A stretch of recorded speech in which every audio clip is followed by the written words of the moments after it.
দুই হাত নেই, তবুও থেমে নেই কলম, নেই অভিযোগ। আছে কেবল অদম্য ইচ্ছাশক্তি আর মনোবল।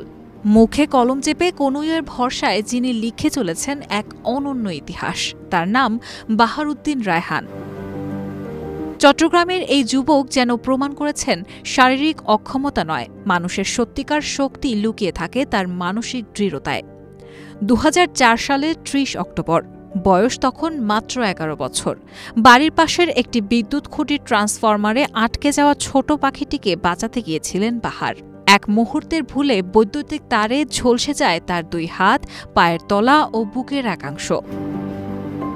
কেটে ফেলতে হয় গোটা এক হাত, আর এক হাত যায় কনুই পর্যন্ত।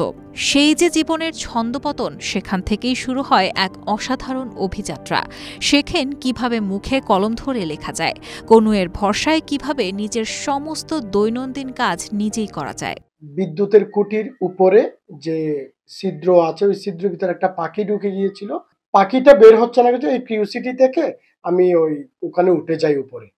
তো উঠে যাওয়ার পর আমি বিদ্যুতের তারে কেবলে হাত দিই। এরপরে তো আমি আর কিছু জানতাম না। আমি পরবর্তীতে শুনছি যে আমাকে চট্টগ্রাম মেডিকেল কলেজে নিয়ে আসা হয়। আমার ২টি হাত পচে যাওয়ার কারণে এগুলো কেটে ফেলে দিতে হয়। বাহার শুধু শিক্ষা জীবনে ফিরে আসেননি, তিনি সব প্রতিবন্ধকতাকে জয় করে চট্টগ্রাম বিশ্ববিদ্যালয়ের ইতিহাস বিভাগে ভর্তি হন।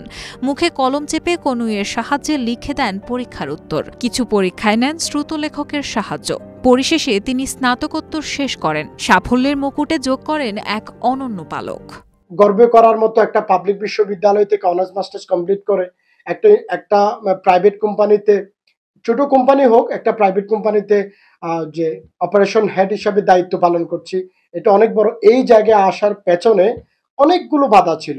বর্তমানে একটি বেসরকারি প্রতিষ্ঠানে কর্মরত বাহার। কম্পিউটারে টাইপিং, অফিসের রিপোর্ট তৈরি, এমনকি ইমেইল কমিউনিকেশন সবই করেন মুখে কলম ধরে। কাজের মধ্যে আমাদের সাথে অনেকদিন ধরে আছে, আমরা একই সাথে কাজ করি।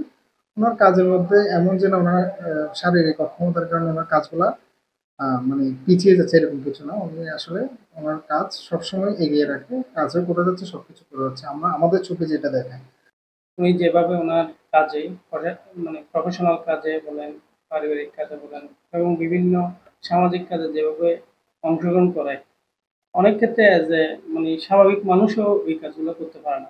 শুধু লেখালেখি নয়, রান্না, কাপড় কাচা, নিজের গোসল, চলাফেরা, এমনকি বাইক চালানো সবই এক হাতে কনুইয়ের সাহায্যে করেন বাহার।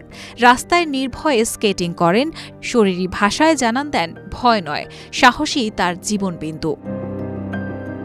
বাহারউদ্দিন শুধু একজন সফল তরুণী নন, একজন আদর্শ, একজন প্রেরণা, একজন জীবন্ত গল্প, যিনি শিখিয়ে দিয়েছেন জীবনকে ভালোবাসতে হয় সাহস দিয়ে, সমঝোতা দিয়ে নয়।